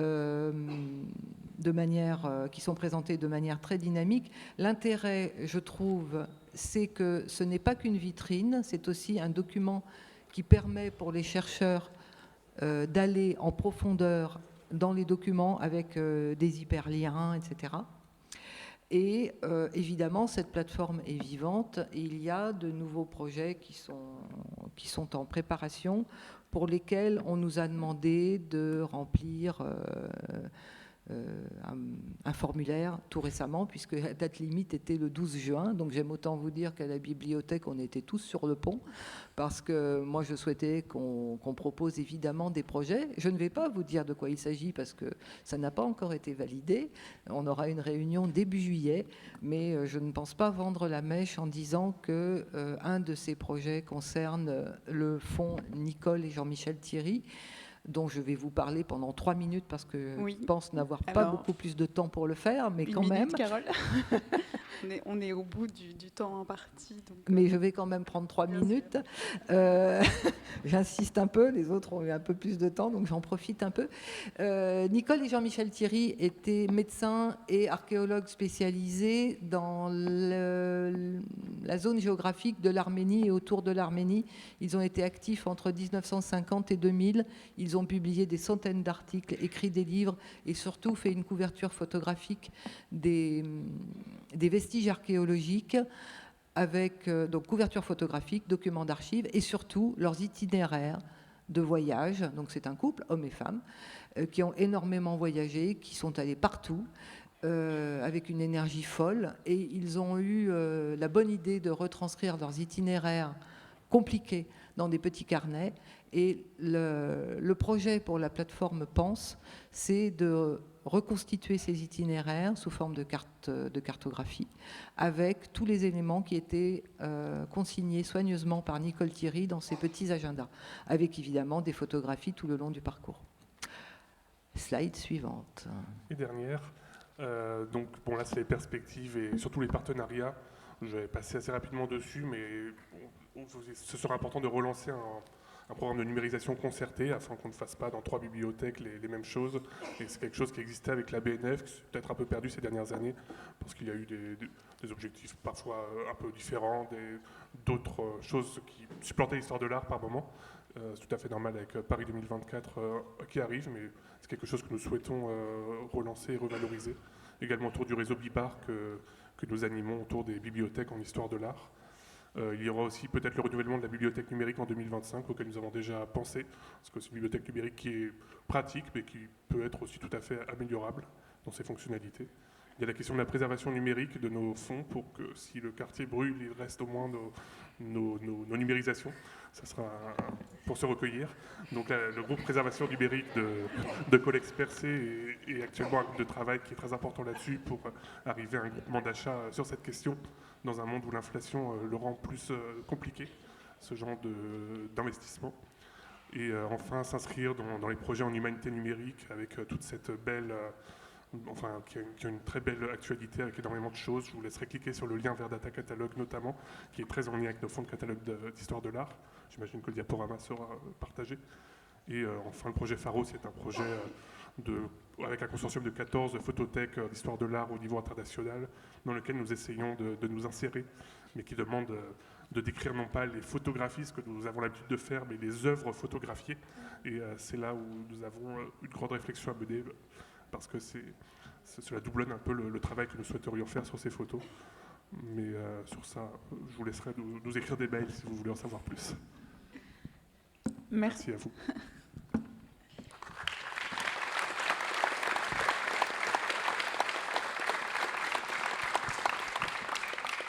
Merci infiniment pour la présentation de ces beaux projets. J'aurais eu tort de vous couper. Et sans plus attendre, on va laisser la parole à Jean-Philippe Moreux, car le terme a été évoqué plusieurs fois sur l'intelligence artificielle. Et il va donc nous reparler des perspectives et possibilités offertes par cette technologie. Bonjour à toutes et à tous. Donc effectivement, j'ai été chargé de la redoutable mission de vous faire un panorama de ce que pourrait apporter ou de ce qu'apporte l'IA à nos métiers, en particulier dans la thématique de ces journées. Alors ce panorama, très rapidement, va tenter de vous proposer à la fois une palette de techniques et puis surtout des projets. Je pense qu'on n'aura peut-être pas le temps d'aller jusqu'à ce que peut apporter l'IA à l'histoire de l'art, mais on va essayer. En guise de préambule, et comme il a été dit à l'instant, ces ambitions qui sont les nôtres sont pas récentes. À défaut d'être centenaires, elles sont cinquantenaires. Là, je mets en exergue les propos d'un grand nom de l'histoire de l'art que j'ai exhumé de vos collections, Jacques Thuillier, qui dans les fin 80 nous disait « Ici encore, l'informatique offre le recours miraculeux ». Donc cette ambition, comme explicité ici, elle s'incarnait dans cette décennie de la micro-informatique en France et dans le monde, par exemple par des applications qui cherchaient à indexer des images à travers des critères de couleur ou de texture. Quelques exemples. Puis le web est advenu, alors avec ses collections massives d'images, en partie indexées, aussi avec l'apparition d'opérateurs commerciaux ou techniques qui n'étaient pas forcément tous animés par l'amour de l'histoire de l'art, mais aussi par des ambitions très pragmatiques, mais néanmoins à travers des images massives. Et plus récemment, bien sûr, donc là c'est les années 2015 jusqu'à aujourd'hui, avec aussi des portails d'interrogation, des portails de recherche grand public, accessibles sur le web, opérés par ces GAFA en particulier, mais qui fonctionnent de fait sur nos collections patrimoniales. Alors aujourd'hui, cette palette de techniques que j'évoquais à l'instant, je l'ai découpée de manière un peu artificielle en 4 parties, mais déjà le vocabulaire technique, la terminologie de la segmentation, qui signifie en fait essentiellement de savoir où sont les illustrations, où sont les contenus iconographiques. Alors la réponse est triviale dans le cas de collection de photos. Là on le voit dans le cas des imprimés, cela ressort d'ambitions potentiellement plus délicates, en particulier pour la presse ou les contenus fortement illustrés. Bien évidemment, si on revient à ce qui était évoqué en grande partie hier, donc les collections de photos, la présentation de Corinne Lebitouzé nous a aussi montré que dans une collection photographique, on a des recueils et que parfois ces recueils ont été numérisés avec là, en l'occurrence, deux photos par page et un sens de lecture qui est pas celui, enfin le sens de scan n'est pas celui du sens de la lecture. Les manuscrits, bien évidemment, et puis on voit apparaître aussi assez récemment cette ambition de musées, d'archives, numériser leurs dossiers d'œuvres, leurs dossiers de restauration. Très certainement, dans ces dossiers vont être incluses des reproductions. Et là aussi, la segmentation pourrait amener à exhumer et à identifier ces portions. Alors n'oublions pas les cartes et plans. Vous en avez parlé à l'instant. Là, on peut aussi imaginer, et c'est le cas aujourd'hui avec deux projets, un projet en coopération avec le PFL, puis un projet plus récent de nos collègues anglais. Au-delà de la segmentation, comme on a pu le voir dans les exemples précédents, où sont les images, là, on vise à entrer dans la carte et à identifier de manière visuelle des portions porteuses de sens. Donc là, par exemple, à extraire des réseaux viaires, extraire des réseaux ferroviaires à partir de cartes anciennes. Le projet Gallica Images qui va démarrer à la rentrée en collaboration avec nos collègues de l'INHA et de la BNUS vise en fait à généraliser cet objectif d'identifier massivement, donc à l'échelle de Gallica, tout ce qui est porteurs d'illustrations. Donc au-delà du cadre de la collection des estampes ou des photos, et notamment dans les collections d'imprimés. Donc on peut imaginer qu'à la fin 2024, si on se revoit, ou en début 2025, on aura une première version de cette base qui sera une base publique et qui permettra à tout un chacun, alors bien sûr pour nos propres objectifs, nos propres ambitions, mais aussi au public des chercheurs, au grand public, d'interroger, de réutiliser, en particulier avec le protocole 3IF, cette base iconographique. Je passe. La présentation sera rendue publique, mais là j'ai tenté aussi de lister quelques outils. On le voit, là je reprends le cas du recueil de photos, traité avec un outil public, open source. Aujourd'hui, ces objectifs sont parfaitement remplis, en tout cas pour les cas simples de ce type. Là on voit l'outil en question qui a très bien identifié les deux photos. Alors, après cette première étape, on peut imaginer qu'on ait envie de catégoriser, de cataloguer, de classifier plus finement ces collections ou ces ressources iconographiques. La classification d'images, encore une fois, est le vocable technique. Simplement, c'est cataloguer, en fait. C'est décrire en particulier, alors, sous forme de sujet ou sous forme de concept présent dans les images. Depuis quelques années, cela se fait de manière classique avec des réseaux de neurones artificiels. Là, un exemple de 2017, qui sont entraînés par l'exemple. L'entraînement par l'exemple a révolutionné cet accès au contenu iconographique. Pour autant, ça peut être très laborieux. Donc là, on voit un cas où on visait à identifier 10 techniques ou fonctions pour une collection d'images hétérogènes. Ça signifie d'apprendre à la machine par l'exemple, donc de regrouper pour chaque classe d'intérêt 100, 1000 exemples.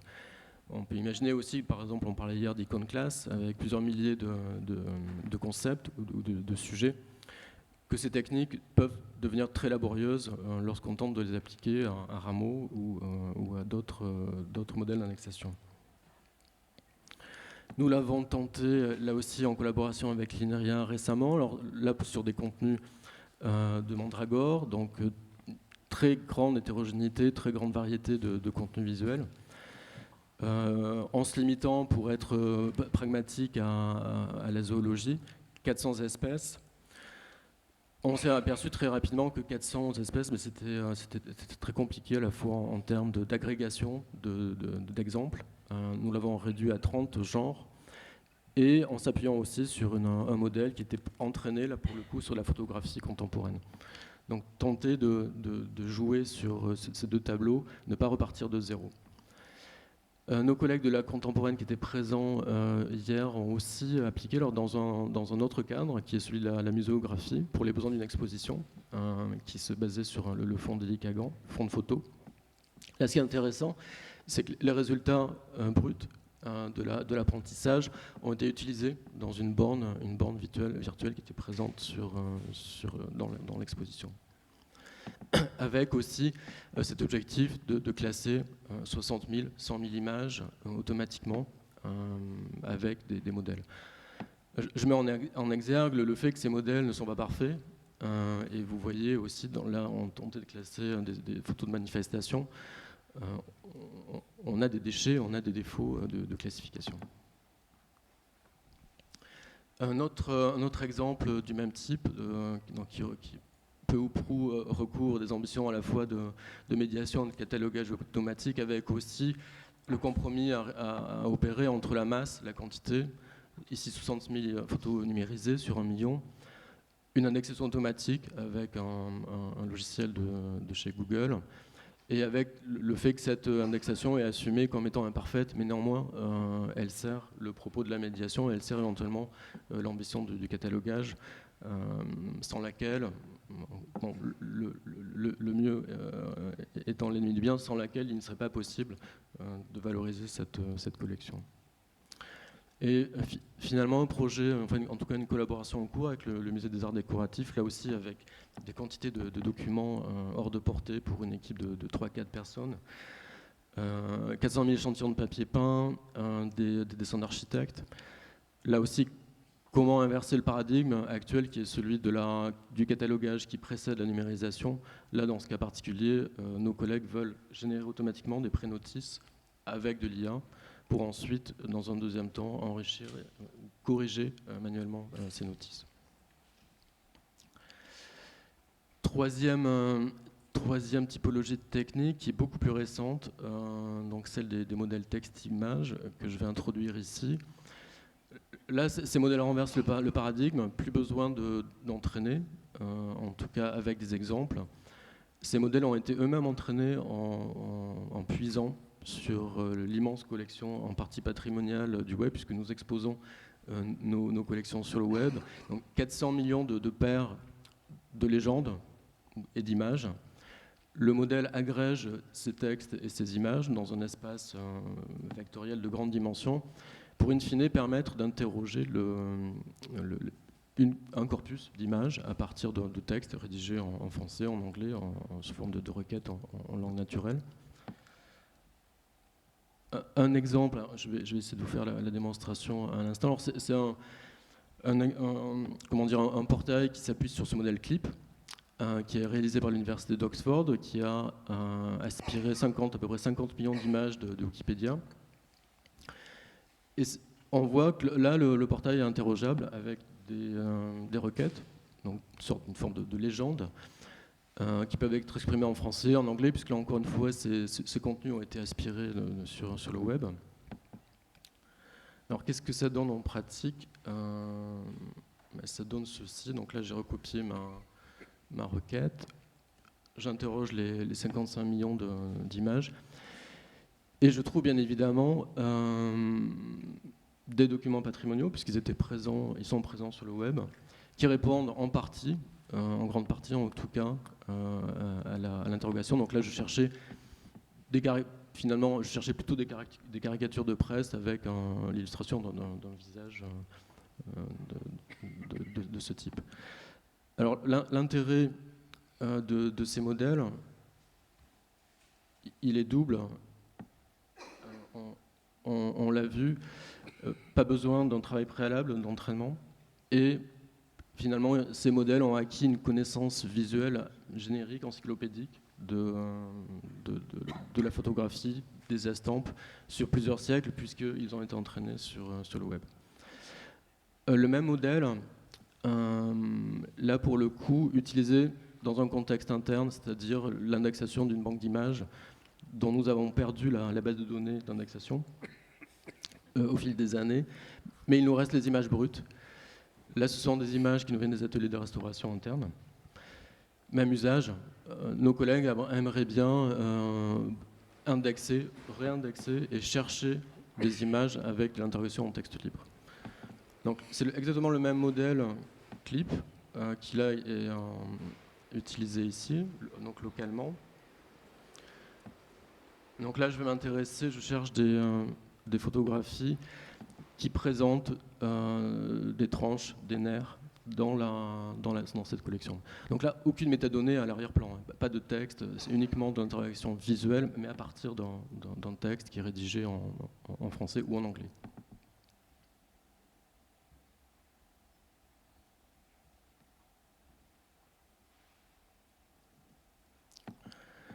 On en a parlé hier en termes de catalogage ou aussi en termes d'ambition de favoriser l'accessibilité à nos contenus, en particulier aux contenus iconographiques. On peut inverser l'usage de ces modèles, c'est-à-dire en entrée fournir une image, en sortie le modèle va générer du texte, donc légender automatiquement en se basant sur le contenu visuel. Donc je donne l'exemple ici avec un texte qui est généré en anglais, mais on pourrait faire exactement de même avec du français. Là, le modèle va tenter de décrire le contenu qui est présent dans l'image, et on voit des exemples qui sont assez probants. Alors, encore une fois, ça ne sera jamais parfait, mais des exemples assez probants qui décrivent le contenu. Alors, et certains, en tout cas par exemple ici, Pix to Struct, fait également au passage de l'OCR, c'est-à-dire qu'il extrait des mots-clés qui sont présents dans les illustrations. Pour finir, ces enjeux de recherche par similarité, on en a parlé hier également. Donc quelques outils dans la palette d'outillage qui est à notre disposition, en particulier un moteur qui vous est certainement bien connu, qui nous vient d'une collaboration entre l'INA et l'INRIRA. Pour les amateurs de botanique, ce moteur est à l'arrière-plan de PlanteNet, application de sciences collaboratives. Alors plus récemment, nous avons tenté de le réutiliser à la BNF avec cette interface qui permet à l'utilisateur non pas d'être confronté à un déluge d'images semblables, mais ensuite de raffiner en cochant. Alors vous voyez des exemples positifs. L'utilisateur se dit « Ah, ça c'est très intéressant, ça correspond vraiment à ce que je cherche ». Au contraire des exemples négatifs, le moteur est réentraîné localement et produit une nouvelle liste de résultats. Ce même moteur a été également employé par nos collègues de la contemporaine, là dans une dynamique un petit peu différente. Là, c'est de la recherche de reproduction de photos d'agence ou de photos d'Elie Kagan dans la presse. Donc là, c'est la similarité, on y reviendra peut-être. Qu'est-ce que signifie une image similaire à une autre? Ça peut prendre une grande variété d'incarnations. Là, on cherche vraiment de la reproduction. Je cite également un moteur de recherche par similarité, la grand public de nos collègues de la Bibliothèque nationale de Norvège, avec l'originalité de présenter une dimension multimodale, c'est-à-dire que l'utilisateur peut chercher, donc là c'est le cas qui est présenté, des images similaires ou des ouvrages similaires avec à l'arrière-plan 2 modèles entraînés, pré-entraînés, donc un sur des notices et un sur des images, avec toujours ce couteau suisse aujourd'hui de la recherche dans les images qui est Clip. Même modèle technique, mais pour des ambitions là aussi qui ressortent de l'aide au catalogage.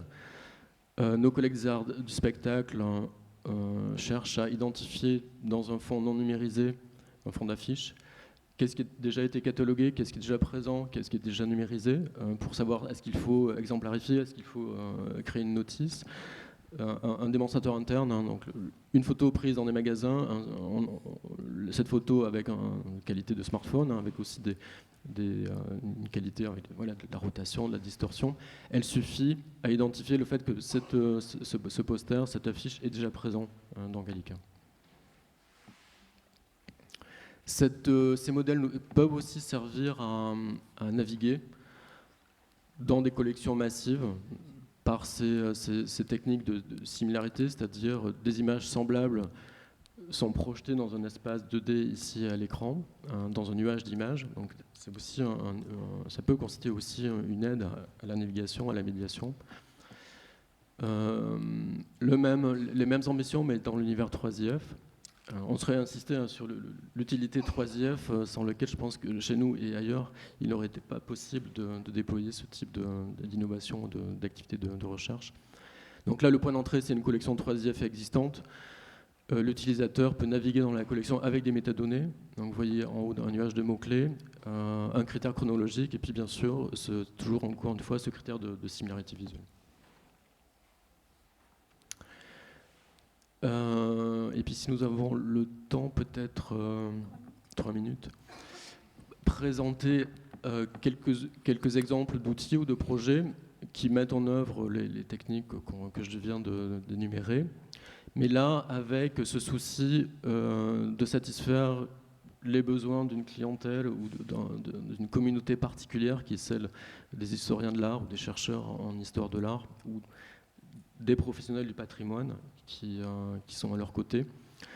Je cite l'exemple d'un moteur de recherche par similarité qui s'appuie sur 2 collections muséales, celle du Met et celle du Rijksmuseum, avec les mêmes modèles à l'arrière-plan, donc vous pourrez tester. Les résultats sont parfois très, très spectaculaires, mais aussi toujours avec cette ambiguïté.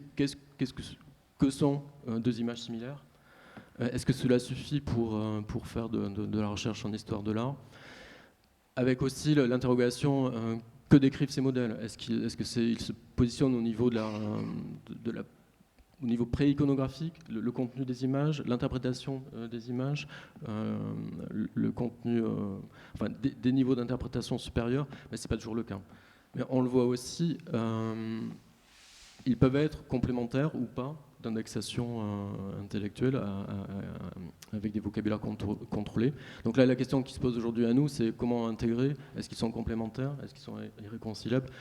L'exemple d'une interrogation d'une de ces collections, des résultats intéressant parce qu'il n'aurait pas été permis par des notices. Là, l'exemple, vous pourrez le rejouer. Pour autant, certains résultats auraient été aussi possibles à travers l'interrogation par mots-clés de l'indexation icon class. Alors c'est un champ d'innovation et de recherche. Là, ces collègues de l'université allemande proposent ce portail qui tente de réconcilier les deux univers en s'appuyant à la fois sur des notices et puis des modèles. L'utilisateur a la capacité de choisir le modèle qui sera le plus favorable à sa requête, de naviguer dans la collection à travers des métadonnées, des nuages d'images, et donc une interrogation, une navigation multimodale. Et c'est un champ ouvert de recherche. Il n'y a pas aujourd'hui, à ma connaissance, de langage qui parlerait icon class, de langage automatisé qui parlerait icon class. Alors peut-être que ChatGPT va révolutionner ces usages, mais c'est pas une tâche aisée. Icon class, c'est plusieurs dizaines de milliers de concepts. C'est aussi des bases qui sont aujourd'hui à disposition, des bases publiques, mais qui n'ont pas la dimension de d'autres bases d'images qui sont non spécialisées. Une manière aisée et je dirais pragmatique d'intégrer ces approches avec des approches anciennes, c'est par exemple considérer que ces modèles sont une aide à l'utilisation d'icon class. Donc là, on voit un processus en bas qui permet d'épauler alors soit un catalogueur, soit l'utilisateur final dans l'utilisation d'icon class, qui peut être aussi une montagne effrayante, en associant les deux modalités, c'est-à-dire en partant d'un concept icon class, générer des images qui sont à travers le texte, qui sont proches de ce concept. Donc là, vraiment dans une dynamique de facilitation d'accès à l'usage d'icon class. Et pour finir, une minute, que faire avec ces nouvelles techniques? Sont-elles effrayantes ou au contraire ouvrent-elles un âge d'or pour nos métiers? Peut-être que une nouvelle dimension est celle du caractère prêt à l'emploi, ce qui n'était pas le cas il y a 3-4 ans. Vous vous souvenez, on avait passé une année à tracer des boîtes autour d'animaux de mandragore. Là, la grande nouveauté, on le voit avec ChatGPT en particulier, mais Clip aussi, qui est un modèle qui a 2 ans. Ce modèle Clip, là, il est ici, sur cet ordinateur. Le petit démonstrateur que je vous ai montré tout à l'heure pour nos collègues des ateliers de restauration, c'est une journée de développement. Pour autant, il ne change pas fondamentalement, en tout cas, les besoins et les services que nos utilisateurs attendent de nous, avec en particulier le fait que l'utilisateur doit être au centre et non pas l'IA. Donc, un rapportage intéressant de nos collègues anglais sur que faire avec ces approches en termes d'utilisabilité. Et puis, ce que je viens de dire, mais de manière plus concrète, pour imaginer encore une fois, l'IA est une brique parmi d'autres, mais autour de l'IA restent des enjeux très opérationnels en termes d'intégration de ces briques à nos systèmes d'information existants, de choix bien sûr, des approches et de mise en œuvre dans un dialogue qu'on imagine fructueux entre des informaticiens et des agents du patrimoine. Je vous remercie.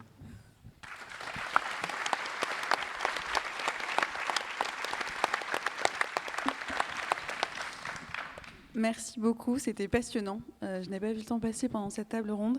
Si je devais dire juste une phrase de conclusion, ce serait que la numérisation est la fille de son temps. C'est une évidence, mais c'est ce qui fait aussi qu'elle avance. On a l'impression de pouvoir revenir en arrière quand on parle de renumériser des fonds qui ont déjà été numérisés, mais c'est en fait pour, j'ai envie de dire, démultiplier leurs capacités aussi et nous faire profiter de toutes ces nouvelles procédures technologiques. Et c'est aussi avant tout une œuvre, un processus de coopération et de collaboration. La diversité des gens autour de cette table ronde le montre. Et c'était quelque chose qui revenait dans toutes les présentations, qu'on ne travaille bien qu'ensemble. Et ce serait peut-être le mot de la fin de cette table ronde. Je me tourne vers Pierre-Jean. Est-ce qu'on ouvre aux questions? Oui, tout à fait. Donc, y a-t-il des questions?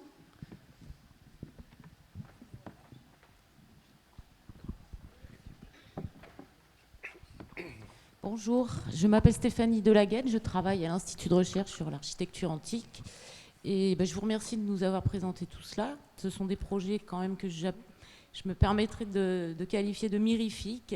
Et j'aurais une question plus particulière pour Biblissima et notamment les financements. Vous disiez qu'il y avait des possibilités de financement parce que pour les gens comme moi qui ont les mains dans le cambouis et qui doivent remplir des dossiers de 12 pages pour quelques milliers d'euros afin d'externaliser la numérisation de centaines de négatifs ou de diapositives, la vie est beaucoup plus compliquée au quotidien. Et tout ce que vous nous montrez nous donne l'impression que ça va nous la simplifier, mais il faut quand même les moyens humains et financiers pour le mettre en place. Et donc j'aurais voulu, si vous pouvez nous détailler davantage, les possibilités de financement de Biblissima. Merci. Oui, bien sûr. Je n'ai pas tous les chiffres en tête, mais ils sont accessibles sur le site de Biblissima. En tout cas, ce qu'il faut savoir, c'est que les projets qui entendent candidater à l'appel à projet doivent se rapprocher des institutions fondatrices de Biblissima pour obtenir leur appui dans cette candidature. Évidemment, il y a une sélection des projets, donc j'entends bien l'arbitrage qui doit être fait entre le temps passé à remplir ce genre de demandes et les résultats possibles. Voilà, je vous renvoie sinon vers le Vademecum de Biblissima et le site projet de Biblissima qui détaille un peu plus les procédures pour les appels à projets. Ok, merci. Mais il est vrai que toute la technique dont vous nous parlez est assez éloignée de celle qu'on voit dans nos quotidiens, enfin en tout cas pour ma part. Et bon, sans en rajouter, effectivement, le manque de personnel ou de moyens ne permet pas d'aller très vite. On a déjà du mal à mettre en place des plateformes Omeka, alors de l'intelligence artificielle, on en est vraiment très très loin. Et du coup, se rapprocher des institutions, bon, il n'y a pas un système qui pourrait être envisagé pour simplifier aussi un peu la vie des gens dans les structures qui détiennent des fonds. En l'occurrence, moi j'ai 60 ans d'archives à gérer, donc ça commence à être un petit peu compliqué. Justement, je pense que Biblissima fait partie de ce qui a été mis en place pour vous aider aussi en termes de financement et de soutien. Mais c'est vrai que pour aller dans votre sens, quand on voit les chiffres même de numérisation des plans, 9000 plans en 10 ans, on peut se dire on est vraiment sur quelque chose de tellement exceptionnel que ça le mérite. Mais on sait aussi que la numérisation au quotidien, je regardais les chiffres chez nous à la médiathèque, si on décrit 150 images par jour, c'est extraordinaire. Et on ne le fait pas 5 jours de suite. Donc il y a aussi différentes échelles selon les projets et aussi la façon dont on avance. Et je pense que l'intelligence artificielle nous permet aussi de dégrossir. Ce que disait Jean-Philippe, c'est que parfois on accepte que ce ne soit pas parfait, mais ça nous permet d'avancer sur des masses sérielles aussi. Donc petit à petit, alors c'est vrai que ça demande de la formation et du temps, mais c'est effectivement une question d'équilibre à faire. Pardon.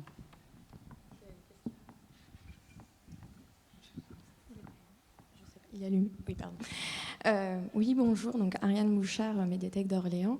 J'ai une question pour Jean-Philippe Moreux. Enfin, même deux questions, en fait. Alors, c'est allé vite, donc je ne suis pas sûre d'avoir tout compris, et pardon si ça a été dit, mais c'est à propos de l'apprentissage sur le web. Parce que dans les bases de données institutionnelles, on est à peu près sûr de l'information et de l'indexation. Enfin, même si l'erreur est humaine. Mais du coup, sur le web, comment on gère si y a une erreur en fait, sur l'identification des images? Parce qu'on sait qu'il peut y avoir des erreurs. Est-ce que c'est fondu dans la masse et que l'intelligence artificielle s'ajuste? Ou est-ce qu'il y a un contrôle derrière pour être sûr de l'information? On ne gère pas. Ce sont des modèles statistiques.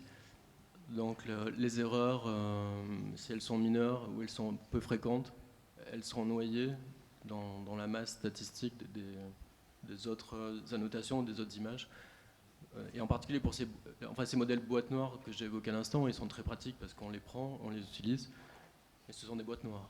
Donc si on veut échapper à cette aporie, il faut entraîner son modèle. Mais là, on revient dans des problématiques de ressources, d'infrastructures matérielles. C'est totalement hors de portée, même pour une bibliothèque nationale, d'entraîner un modèle tel que ce clip, qui lui-même est un petit modèle. Donc on ne gère pas. On utilise et on évalue le compromis qualité investissement. D'accord, donc c'est effectivement une question de probabilité. Ouais. On estime qu'il y a Ouais. suffisamment peu d'erreurs pour que ça tienne. Et ma deuxième question, enfin c'est plus peut-être une remarque, mais moi ce qui m'a frappé, c'est que l'usage pédagogique que pouvait avoir le modèle notamment des relieux, je me suis dit en fait ça permet de produire en quelque sorte des imagiers à la demande. Et je me dis, est-ce que c'est pas un outil pédagogique formidable pour enseigner voilà, l'histoire de la reliure, l'iconographie et ça serait en plus juste après avoir tout appris à la machine, qu'elle nous apprenne des choses aussi. Oui, qu'elle oui, nous bien les sûr. apprenne. Mais je pense que là, on est tous d'accord. En particulier, ces approches plus 3IF démultiplient les capacités d'accès à ces collections et leur valorisation par divers outils de médiation. Et 3IF aussi une ambition assez forte en matière d'ouverture des entrepôts, mais aussi à travers l'outillage que tu as évoqué, de parcours de ces collections. Donc, l'IA plus 3IF démultiplie les capacités de médiation.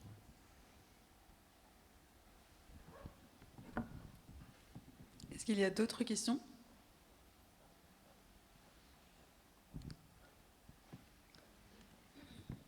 Pas d'autres questions ? Vous êtes assommés ? Non, c'est bon. Bon, eh ben, très bien, merci beaucoup.